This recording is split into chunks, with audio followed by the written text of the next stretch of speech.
আয় আল্লাহ, আমার গুনার খবর যদি আমার মা জানে, আমার বাবা জানে, আমার ভাই জানে, আমার বোন জানে, আমার বাসার থেকে তাড়াইয়া দিবে।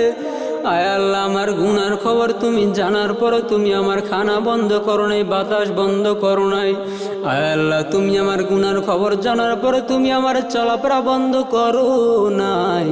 আয় আল্লাহ, দয়া করে তুমি আমার মাফ করিয়া দাও। আয় আল্লাহ, আমি তওবা নাসুহা করতেছি। আয় আল্লাহ, জীবনে গুনাহ করব না। আয় আল্লাহ, তুমি ছাড়া আমার কেউ নাই। আয় আল্লাহ, দয়া করে মাফ করিয়া দাও। আয় আল্লাহ, গুনাহের কাছ থেকে নিরাপদ রাখ আল্লাহ।